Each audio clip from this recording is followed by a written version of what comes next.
what it was is this week, why that's so important, and I think that's going to lay the backdrop. I did have a script, I did have a plan for the show, but it's just thrown out, it's gone now, and I'm going to start somewhere else. Why? No. Well, you are blessed by the God himself, so you do what you got to do. What I want to say to you, so that being the case as a backdrop, that's why we can't take films too lightly. You know, sometimes when we watch films, it's like, it's just a film, it's nothing. It's just a TV, it's nothing. And one of the things brother always says when you start your breakdowns is that nothing is in there by accident. I remember this, it's like I've seen it every time I hear brother start. You're a good student. I know, I study. He always starts by saying there's nothing, there's not an ashtray, there's not a cigarette, there's nothing in that shot by accident. People spend money and take time to craft what you will see on the screen. And having said that, I did it at college as well, the mise en scène they have when I was at college. Right, so I went out with this brother here this week, and our guest last week was Marlon Palmer from Kush Films. Yes, sir. And he has this wonderful Kush Films night, which we're all familiar with. We went down to Kush Films and we watched the biopic Marshall, which is Thurgood. It's the biopic on Thurgood Marshall. And in the place, it was like, you know how it is. It's a theatre that is literally like 95% us. So there's a lot of energy. We're having a good time. There's like a reunion, lots of friends in there. Hey, haven't seen you for ages. Okay, it was all cool. The show starts, and it was a feel-good film, but I couldn't help thinking for the study that I went through. Okay. Beforehand, I was even in the cinema like, hold on, let me just check this, because that don't seem right. Like, there was messages in the film, and I couldn't help thinking, do you know what, this is not, they put that in there for a purpose. So Thurgood Marshall hops off the train and says to the Jewish lawyer, the young Jewish lawyer that's with him, carry my bags. And the Jewish man says, but it's really heavy. What's in there? Guns, he says, guns. This is not going to disturb for you. That isn't a Handa's phone ringing, people. Don't watch that. She grabs her face. Are we interrupting you, dear? Are we? Anyway, so it's almost like it was a rewriting of history. Yeah. I cannot believe you guys are passing her the phone for her to answer the phone on the show. I'm not going to answer it, I'm taking it off. That's just supposed to go that way. Anyway, it seemed like a rewriting of history. And I know, David, you saw it. I mean, if you want to give some of your opinion, but I must admit, my first thing was they called it Marshall. Like, it's almost like the slave name Marshall. When it was first said, I was like, Marshall? What is it about? Police? Sheriffs? And then because if you called it Thurgood, I'd have got it straight away. Right. But you called it Marshall. So just to let you know, it belongs to us. That's the first subliminal message I got. David, what did you get from it? Yeah. It was, in thinking on it, there was a lot in the movie. It was watching it. If the Ku Klux Klan had made it, I would have said, okay, I would expect them to make that film so I can cuss the Ku Klux Klan for that film. 'Cause I could see you're doing it to attack us. Yes. But what was confusing was at the end and seeing us clapping and applauding. But that was an attack on us. If you saw it that way, because Thurgood Marshall, and like he's the first black, if you don't know, Thurgood Marshall is the first black Supreme Court Justice. This is the man who fought the case, Brown versus the Board of Education, that integrated the schools in America. So this ain't a small fry redder. This is it's no problem. This is a main icon. So people are watching it. And if you haven't really studied Thurgood, because I know we were talking about, because we're students of history, so we were going into the time and what was taking place at that time. Yeah, and also it's because we're dealing with the facts, but we're talking into movies and the history and how they roll, but their aim is to affect our emotions. Which they did very well. So then when I'm watching this movie, it's meant to be about Marshall. But I'm like, why am I more feeling sorry and sympathetic, and my feelings are going towards the Jewish assistant? Yes. And Thurgood, he was mean to this poor little innocent Jewish man. I'm like, I'm meant to be a film about Thurgood. And in truth, that real gentleman was actually 5 years older than him. But the film is not the Jewish man. No. The film is Thurgood Marshall. So why am I now inclined to not Thurgood, but the other people? That's deliberate. Sorry, you said in reality the man was 5 years older. Yes. But they took a little sweet-looking young And the gentleman Jewish who boy plays and him, made him- Josh Gad, Yeah. it's hard not to To like like him. him, yeah. He's quite so a funny. that's deliberate. The cast, well, everything, brother said, nothing is by accident. They did not cast this gentleman for no reason. So he's likable. He takes a beating for the cause. Thurgood doesn't need to take too much of a beating because he's just Thurgood. You know, he's Fight back, quite, yeah. fight back And he as well. gets help from his own brother with the big old sawn-off shotgun. So when you're watching it, you're thinking, well, it wasn't so bad for us during that time if you had an education like Thurgood. There was a part where even the Caucasian lady who's accused the brother of rape, as you said, like it got your emotions, she's human, she's very human, and you can understand she's just upset. You know, she's accused the brother of rape and maybe he may be killed, but she was just having a bad time, and you leave there with your emotions actually okay with all of them. And then, so when I watched it, I was like, you know, I'm glad that you're coming because we've all discussed that this week. But it's not just the film itself. It's just, I wanted to find ways of how we talk to actually get ready that when you see films, you think about what's in them. And added to that, remember that's the white woman, but you said about the importance of the black woman. The black woman characters in the film was one had a miscarriage. Yes. One was his like, wife. That was his one wife. was looking. One was married, but she was looking outside the married. And the next man, in a kind of way, were like, They So didn't say this. It was They suggested. did It was not say suggested. It was this. suggested. Yeah, that- so they didn't say it, but I asked other people who were there, and I was like, was he flirting with that woman? Why was she so close to him? It was amazing that it was a married woman in the house with her husband and child, and I mean, like, what man would have that flirt? And then she said, I'm so glad there's men like you in the world. They're good. I'm like, yo. But the next scene you got where there's a white one with him in the bar. She's the same look. Yeah.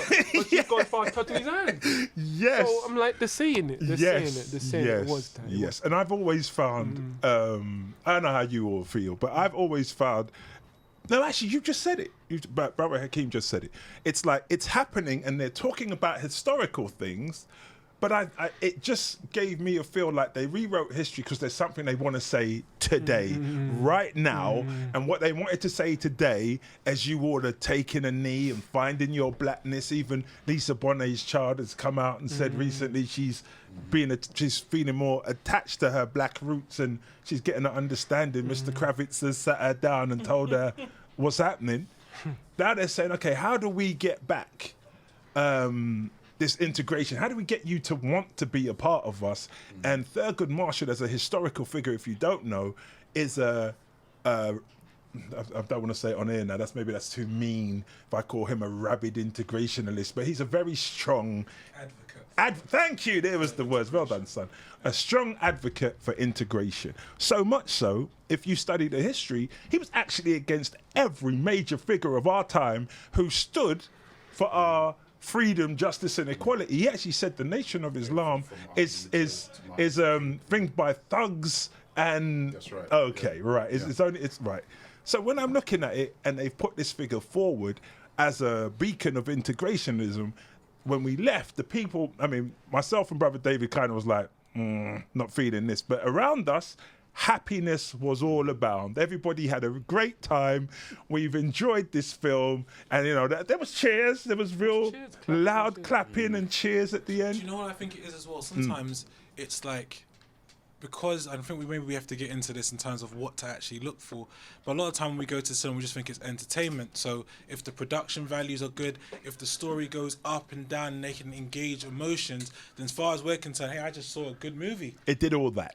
It's like And a so- McDonald's Happy Meal. There you go. Tastes nice. Yeah. But in terms of the body afterwards, the effect is just damaging. And that's but it the tastes thing. nice in the mouth. And the thing is, when you say it's damaging, it's not damaging immediately. That's what I'm saying. Do It you know, tastes it's nice. over- It tastes nice in the over mouth. time. Tastes So nice. I was thinking that maybe we could look into, like, what do you actually look for when we what should we be actually looking for when we go to the cinema? How do we process these films? What bits and pieces should we be looking for that would help us to kind of understand if we've been had? Over to the doctor. Well, look, film first and foremost talks to you through the language of your emotions. And if you notice, all three of you at some point in your statements mentioned emotions. So, you know, you could be sad, watch a comedy, I don't know, there could be a certain actor that makes you laugh, and Chris Tucker, whoever, Chris Rock. And for that moment, maybe for that 15 minutes, 20 minutes, half an hour, you may forget what you were sad about. That made you laugh. Yeah. You could be very happy, and you could be watching a film, maybe Sankofa, or you may watch a scene out of Birth of a Nation, and then you feel sadness. Yeah. But half an hour ago, you was feeling happy. Yeah.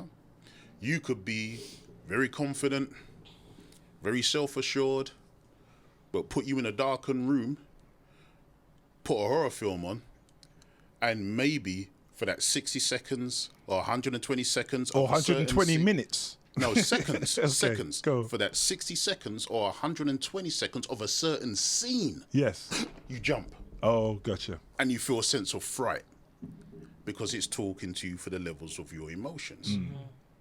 And that's the reason why emotional intelligence has to be engaged. Emotional Intelligence intelligence. has to be engaged. Define that for me. What is that? This is the reason why the most honorable Elijah Muhammad said that emotion kills. In a sense that if look, there's nothing wrong with emotions. Yes? Emotions is like the petrol of fuel that you put in the car in the engine. Yeah? But you don't want emotions driving your car though, do you? No. You want logic and reason to be behind that steering wheel, right? Yes. Not feelings. Yes. You understand? Because feelings can come and go and blow like the wind. Yeah, feelings are reactionary. Logic and reason, that goes with analyzing, evaluating, Yes. processing, Yes. coming to a sound conclusion. You understand? So yes, we need emotion, we need that passion, but what needs to drive our thinking is not our feelings. What needs to drive our thinking is our intelligence as based on our sense of logic and reasoning. How do we do Yes. this? And how we do this is that I like to say that the first and foremost what we need is an ICF, an Independent Cultural Foundation. And the reason why we need an Independent Cultural Foundation is because film is an artistic expression, and culture will have art forms, right? Okay. But if that culture does not represent you or have your best interest at heart, how do you know if the impact and the direction of that film is going to lead you to a good place?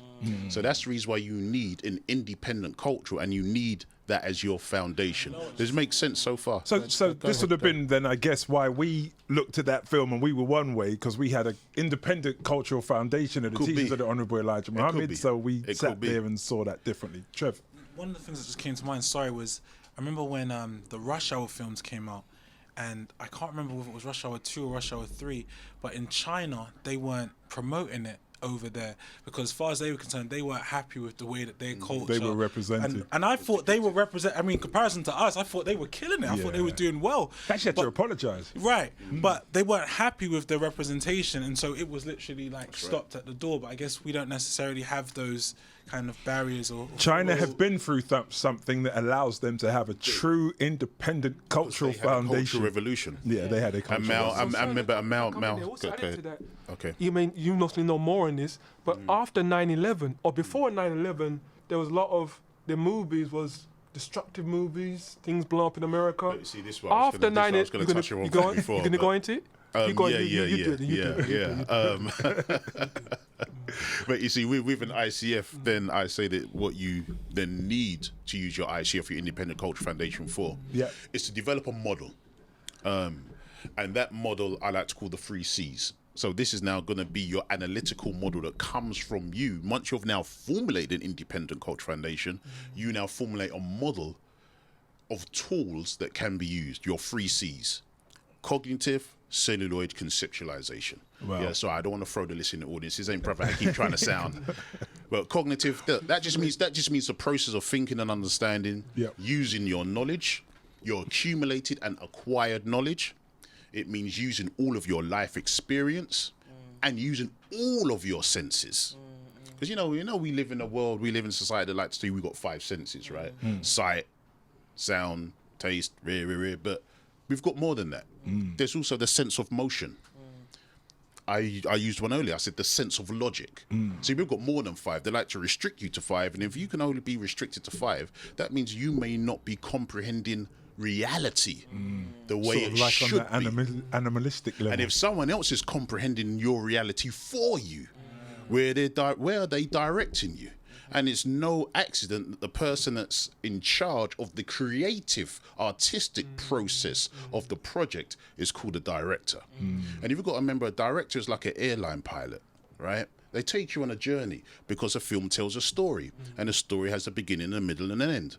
And just like if you get on a plane, you're going on a journey, it has a beginning, doesn't it? It has a middle, and it has an end. But would you like to take an airplane ride with a pilot knowing this pilot's got issues? Wife left him that morning.